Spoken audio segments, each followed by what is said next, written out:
Even at your darkest time, you're destined for something greater. Let me say that again. Even at your darkest time, you're destined for something greater.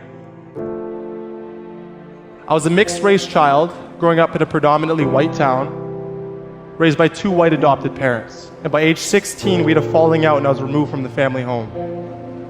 I was homeless and broken.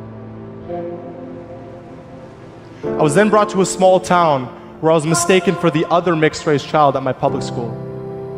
The teachers would call me by his name each and every day, and I never corrected them.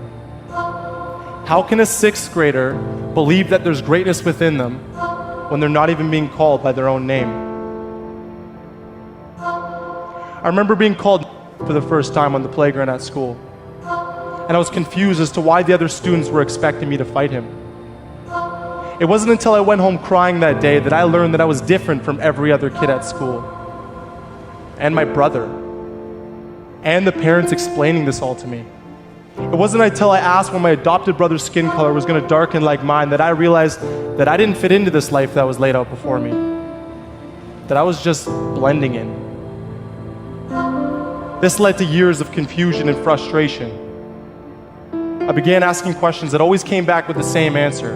Malcolm, we will tell you when you're older. I had to wait to find out these intense details about my own past. But that talk never came. Because by age 16, I was sitting on the cold curb in the middle of January with $15 in my bank account and this letter from the Orangeville Police Service stating that I'm not welcome on or near the property of my parents' house. And I've carried that with me, both physically and emotionally. I was at my darkest time. I cried until I found myself on the gym roof of my public school, staring at the playground beneath me with a sense of calm. I remember the feel of the steel edge beneath my feet, slippery from the snow. I stood up there hoping someone would notice and call the police, not because I wanted to be stopped, but because I wanted someone to care. I was at my darkest time. But that was the thought that also made me take a step backwards towards safety. That I'm not broken. The people who don't fit in are the people who stand out. The belief that even then, at my darkest time, that I was going to have a lasting impact on the world and not the pavement beneath me. Because I was once told, they say your life flashes before your eyes, make it worth watching. And I didn't like what I watched during my time spent on that gym roof.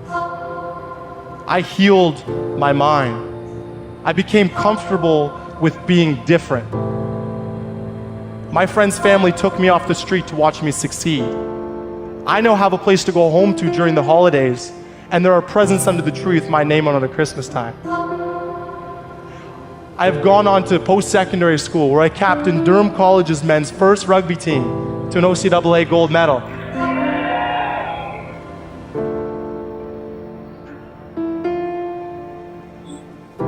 I have earned numerous rugby and academic achievements, and I have more extended family than I can begin to count.